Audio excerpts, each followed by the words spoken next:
Guys, we're back with Barbie Talk. Hi, I'm David. Hello again. So, welcome back to another episode of Barbie Talk. So, we're going to talk about women in film and how Barbie became diverse with that. Like, your blonde Barbie. She's a camcorder Barbie, which means that she can hold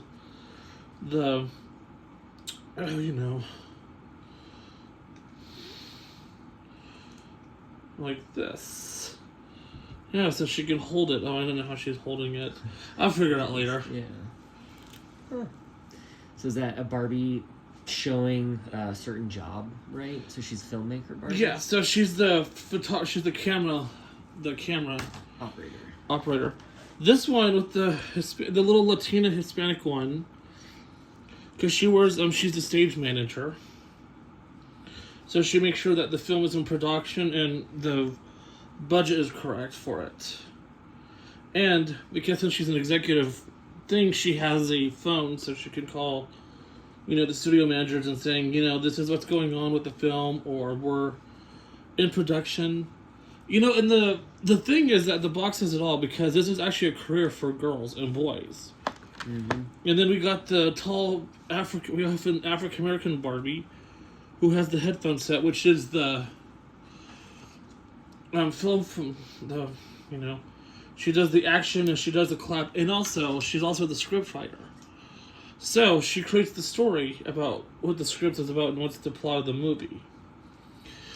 Then, last but not least, we have the movie star herself. The actress, the role that she's going to take in. What I love about this doll is her dress. I just love how it sparkles, and it's really, it's really gorgeous. And I love her high-heeled, open-toed shoes. I have never seen shoes like these on a Barbie. She has very soft hair, but what her job is that she reads the script and she plays out the role in the movie or film or the TV show. So here's her script, and so she can read over it. So then when she's done, at the end of the day, she can win her award for, best drama or best comedy or best actress. I think this is so neat that this can inspire kids to spark an imagination of how women in film, or men in film too, have came far. I don't know, what do you think about women in film? I mean, I think it's great to see that more women are being put as leads in films, and they're being treated a bit more fairly, where they pass the, Bechdel test? Bechdel test, yes. Right? So yeah, I think that's really cool to see. We also have guys in film too. Yeah, because I think for a long time, especially white men were seen as like the big money makers in Hollywood, and it is nice to see that there is a lot more diversity and more people are given a chance. I get that some people push back. And I think this is like from the 1930s, that mostly women were more in films than men by the 1950s. Oh, really? But I think mostly it was in the 60s and 70s and 80s that you can see more girls, and it was both in the 70s and 80s where it was men and women. Well, and also used to be that with plays, men would play the female parts, right? Exactly. Back before film, and also in plays nowadays, it'd be very offensive because like some guys would be putting on the blackface and pretending to be an African American back in the early 1900s. And now that it's understandable because now it's so much diverse with African Americans, Asians, Jewish, any religion or ethnicity in a film. Yeah, I'm noticing there's almost a different race for each character in that movie set, right? Because it's 4 Barbies that all have different roles on set. Like the Asian's the actress, the African American is the what do you call it? People that do the action, like the sound director. The sound director. Yeah. The camera girl who's a blonde. Yeah. But see, what's so nice is that she has a shirt on that says "Chase Your Dreams."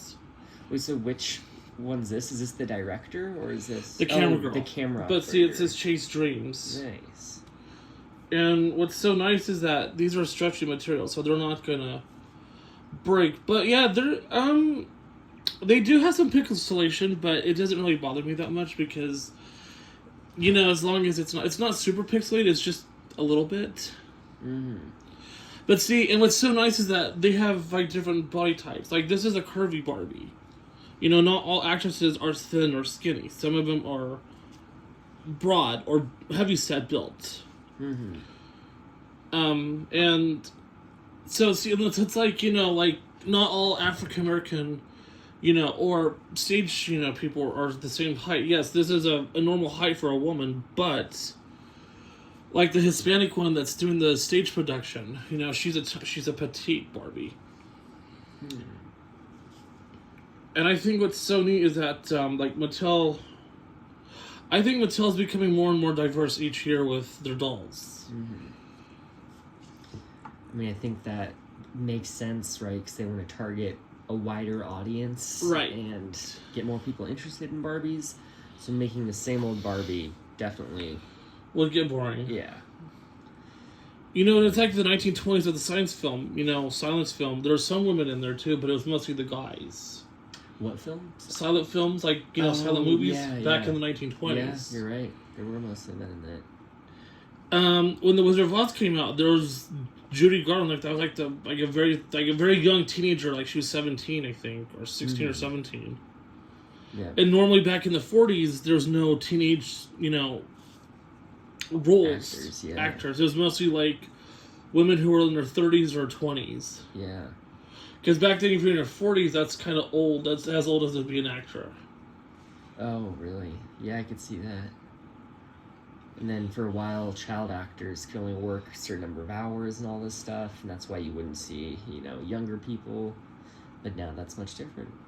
Yeah, we have more and more diversity with actors and actresses. Mm-hmm. Do they have lots of these Barbies where they come as like a set, where it's like?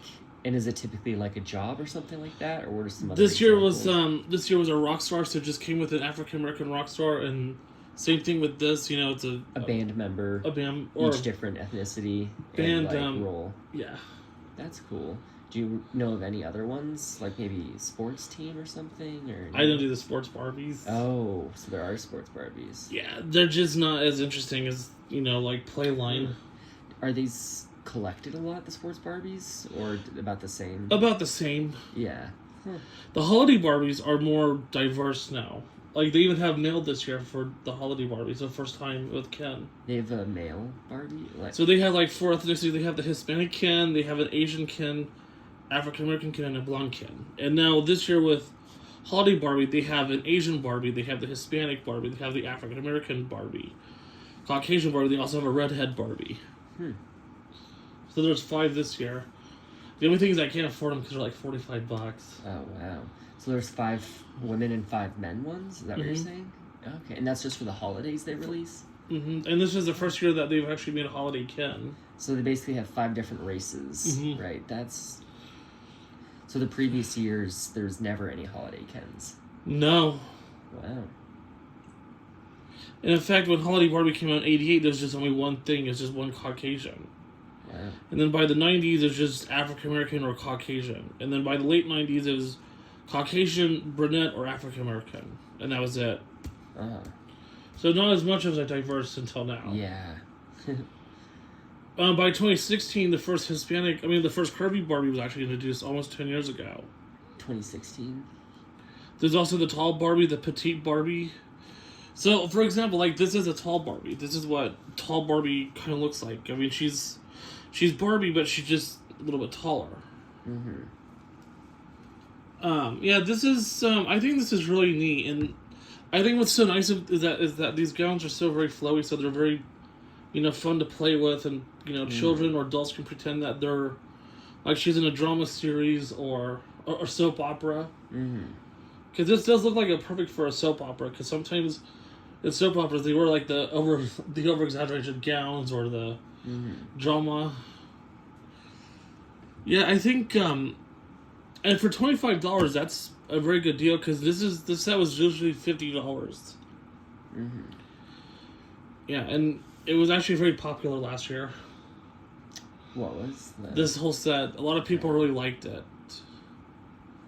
And I can see why, because, you know, now children can imagine that, you know, what it's like to work in a production movie set. Mm-hmm. Yeah, so it's really neat. Well, it's like the movie we went to go see today. They had a little bit of diverse, right, with women and men. Exactly. Where they would basically show the story from a certain perspective and then change perspectives. So if you guys see Weapons, it's worth it. It's good. Mm-hmm. Definitely a thriller and kind of scary. But it's worth it. Yeah. I like it. Well, it's like Copycat. There was 2 women in there. Remember that movie we saw almost 13 years ago? Copycat? Yeah, is that suspense movie from the 90s?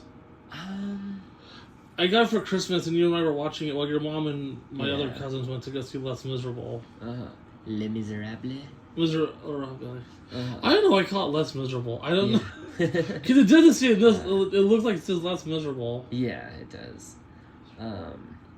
I think I vaguely remember it with, Holly Hunter and Sigourney Weaver. No, I'd have to look it up to remember it, but anyways. But anyway, the rule in the 90s is that it has 2 women who are helping each other find a serial killer. Mm. And I think that's pretty neat that that's happening, and now to this day, too. What, women in film? Oh, yep. That was... See? Sigourney Weaver. This is actually one of my favorite horror movies. Or suspense. Well, guys, thanks for watching Barbie Talk. I hope I get more subscribers and more comments on each video. Yeah. So subscribe. Yep. Don't forget to subscribe, thumbs up, and share. Mm-hmm. Boy, I'm losing everything. Okay, see you guys later. Bye-bye.